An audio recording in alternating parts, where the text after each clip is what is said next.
Iran Israel চলমান যুদ্ধে আমরা মুসলিমরা কোন পক্ষ নিব, কারণ ইরানি মুসলিমদের আকীদা ও আমাদের আকীদার মধ্যে ব্যাপক পার্থক্য রয়েছে।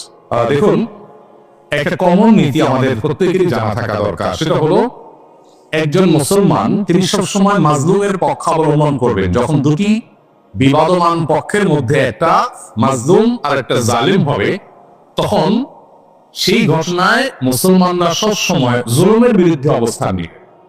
এটা হলো কমন নীতি। এমনকি জুলুমের শিকার মানুষটা যদি অমুসলিম হয়, তারপরেও তার প্রতি মুসলমানের সিম্প্যাথি থাকবে। মুসলমান কখনো জুলুমের সাথে সঙ্গ দিবে না যদি জালেম মুসলমান হয়।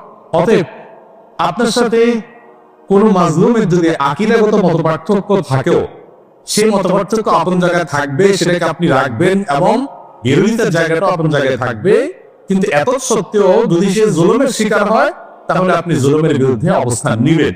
অন্তত সার্বিকভাবে, সামগ্রিকভাবে আপনি সেটার বিরুদ্ধে অবস্থান নিতে না পারলেও মানসিকভাবে হলেও তার বিরুদ্ধে আপনাকে অবস্থান নিতে হবে। এটি হলো মৌলিক নীতিমালা।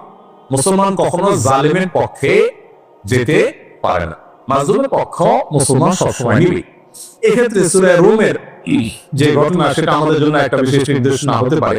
সূরা রুমের শুরুতেই আল্লাহ তাআলা যে বলেছেন আলিফ লাম মিম গুলিবাতির রুম, এখানে আমরা দেখেছি যে রোমানদের সাথে তখন পারস্যের অগ্নিপর্যন্তের সাথে যে যুদ্ধ হয়েছে, সেই যুদ্ধে মক্কার মুশরিকরা পারস্যদের আর মক্কার মুসলমানেরা সাহাবায়ে কেরাম তারা রোমানদের সমর্থন করেছে। কেন? কারণ রোমানদের সাথে আকীদাগত মতপার্থক্য থাকা সত্ত্বেও তারা আসমানি ধর্মে বিশ্বাসী, মুসলমান আসমানি ধর্মে বিশ্বাসী। এই জায়গাতে মিল আছে, এই যে ঐক্যের একটা যোগসূত্র আছে, সেটার ভিত্তিতে তাদের প্রতি সমর্থন ছিল। আর পারস্য তারা মুশরিক ছিল, ঐক্যের যোগসূত্র ছিল না সে অর্থে, এই জন্য তাদের বিরুদ্ধে। অতএব আজও আমরা ওই মূলনীতি মাথায় রেখে অনেক আহলে কেবলা, অনেক আপনার মুসলিম আছেন যারা হয়তো বিভ্রান্ত, যারা হয়তো বিদআতে লিপ্ত, কেউ কেউ হয়তো শিরকে বা ইসলামের জ্ঞান গণ্ডি থেকে খালেদ, বা বাহ্যিক দৃষ্টিকোণ থেকে আদর্শময়কে মুসলমান মনে করে পরিস্থিতি বিবেচনা, বিশেষ করে তারা যখন জুলুমের শিকার হবে, তখন জালিমের পতন চাওয়া বা তাদের চাইতে আরো বেশি জুলুম যারা করছে তাদের পতন চাওয়া বা তাদের ব্যাপারে আপনার যথাযথ অবস্থান গ্রহণ করা, এটা মুসলমানের দায়িত্বশীল মুসলমানের কর্তব্য।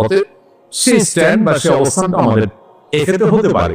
এছাড়া এটা তো ঠিক যে সিরিয়া যুদ্ধে ইরাকে বহু সুন্নিকে তারা হত্যা করেছে, নির্মমভাবে হাজার হাজার লক্ষ লক্ষ সুন্নিকে তারা হত্যা করেছে। মূলত পৃথিবীতে মানুষের পাপের কৃতকর্মের প্রায়শ্চিত্ত মানুষের করতে হয়। বিশেষ করে জুলুম যদি করে কেউ, তাহলে জীবদ্দশাতেই তার প্রায়শ্চিত্ত করতে হয়, আখিরাতে তো আছে। এই জন্য জুলুম থেকে আমরা সবসময় নিজেদেরকে বাঁচিয়ে রাখবো। কোন যুক্তিতেই আমরা জুলুম করব না। এমনকি যুদ্ধক্ষেত্রেও নবী সাল্লাল্লাহু আলাইহি ওয়াসাল্লাম আমাদেরকে জুলুম করার পারমিশন দেন নাই। অমুসলিমের সাথে আল্লাহ তাআলা জুলুম করার পারমিশন আমাদেরকে দেন নাই। অতএব যে জুলুম আল্লাহ নিজের জন্য হারাম করেছেন, হাদিসে কুদসিতে আল্লাহ বলেছেন, ইন্নী হারামতু যুলমা আলা নাফসি, আমার বান্দা তোমরা জেনে রাখো আমি নিজের প্রতি নিজে জুলুমকে হারাম করে রেখেছি। ফালা তাযালামু, অতএব তোমরা একে অন্যের প্রতি জুলুম করিও না। এটা আল্লাহর কথা, হাদিসে কুদসি দিয়ে বলেছেন। সো জুলুম থেকে আমরা হাজার মাইল দূরে থাকবো, আমার তারা যেন কারোর প্রতি অবিচার না। কারণ জুলুমের পক্ষে যারা থাকবে তাদের পতন অনিবার্য, আজ হোক আর দুদিন পরে হোক। ইসলামিক দলে তারা কি বাধ্যতামূলক নির্দিষ্ট দল না করলে কি মানুষ কাফের হয়ে যাবে? ভাই এগুলো বিভিন্ন আমাদের ভাই ব্রাদারদের বাড়াবাড়ি। বিভিন্ন ইসলামিক দলের কর্মীরা তারা তাদের মতো করে অনেক কথা বলেন, যেগুলো আসলে না কোরআন হাদিসে আছে, না তাদের দলের নেতারা তাদেরকে ভাই বলো। এরকম অনেক ভাই ব্রাদার আছেন যারা এই ধরনের কথাবার্তা বলে। একজন মুসলমান রাজনীতি সচেতন হতে হবে। ইসলাম এবং মুসলমানদের কল্যাণ কোন দিকে, অকল্যাণ কোন দিকে, এইটুকু বোঝার মতো ক্ষমতা একজন মুসলমানের মধ্যে থাকতে হবে। এবং তিনি ইসলাম এবং মুসলিমদের কল্যাণ, নিজের দেশ, মাটি, মানুষের কল্যাণ বিবেচনা করে তাকে সিদ্ধান্ত নিতে হবে। তার কোন সিদ্ধান্ত এটা যদি কোনো খারাপ মানুষের বা ইসলাম মুসলমানদের প্রতি বিদ্বেষ পোষণকারী বা ইসলামের ব্যাপারে অমনোযোগী মানুষের এগিয়ে যাওয়ার পথকে উন্মোচন করে, সে আল্লাহর কাছে দায়ী থাকবে। এই জন্য তার রাজনৈতিক সচেতনতা, তার মতামত, ভোট প্রদান, এগুলোর ক্ষেত্রে অবশ্যই দায়িত্বশীলতার পরিচয়কে মানুষকে দিতে হবে। কিন্তু একই সাথে দাওয়াতি কাজ করার জন্য, ইসলামের মানুষকে আহ্বান করার জন্য অনেক প্ল্যাটফর্ম আছে। ইসলামিক দলগুলো সেরকম অনেকগুলো প্ল্যাটফর্ম, অনেকগুলো দল, অনেকগুলো প্ল্যাটফর্ম। কেউ কোন প্ল্যাটফর্মকে বেশি উপযোগী মনে করে সেই প্ল্যাটফর্মে তিনি কাজ করছেন, সেটা পলিটিক্যাল হতে পারে, নন পলিটিক্যাল হতে পারে। এটা আল্লাহর কাছে নাজাত পাওয়ার জন্য যথেষ্ট। মৌলিকভাবে মুসলিমদের যে মূল ধারা আছে, সেই মূল ধারা, সেই ধারার মধ্যে আবার বহু উপধারা, বহু প্ল্যাটফর্ম আছে, সেগুলোর বাইরে এসে মূল ধারার সাথে যাতে কানেক্টেড থাকে মুসলমানরা, সেখান থেকে বিচ্ছিন্নতাবাদের দিকে যেন না যায়, নিজস্ব কোন মতবাদ যেন তৈরি না করে, আলাদা কোনো আপনার গিরিপথ যেন তৈরি না করে, এই ব্যাপারে শুরু আমাদেরকে সতর্ক, যাতে ঐক্যবদ্ধ থাকার মানে হলো সেটা কোন একটা বলয় বা প্ল্যাটফর্ম বা কোন একটা সংগঠন, সাংগঠনিক পরিচয়, পলিটিক্যাল হোক, নন পলিটিক্যাল হোক, এই ধরনের প্ল্যাটফর্মে কাজ করলে কাজের সুবিধা হয়, সন্দেহাতীত ভাবে সেটি জায়েজ। কিন্তু সেটা করতে গিয়ে যদি আমরা অন্ধ হয়ে যাই, আমাদের বলা বাড়াটা যদি তলকে ঘিরে হয়ে যায়, আল্লাহ এবং তার রাসূলের জন্য না হয়ে যদি সেটা সীমাবদ্ধ এবং সীমিত একটা চিন্তার জন্য হয়ে যায়, তাহলে সেটা আবার গুনাহের বিষয় হতে পারে। এই জন্য বিষয়গুলোকে পার্থক্য করা, পরখ করা, ইম্পর্টেন্স এবং গুরুত্ব বোঝার পাশাপাশি কতটা ইম্পর্টেন্ট শরিয়াতে সেটাও বোঝা গুরুত্বপূর্ণ। আমরা অনেকে এই ক্ষেত্রে বাড়াবাড়ি করি, আবার অনেকে ছাড়াছাড়ি করি। এই দুটাই অবসান হওয়া দরকার এবং সঠিকটা আমাদের অন্তত উপলব্ধি করা দরকার। আল্লাহ তাআলা বোঝার তৌফিক দান করুন। ওয়াহাবি ও সুন্নির মধ্যে পার্থক্য কি? এটা তো কমন একটা বিষয় আমাদের দেশে।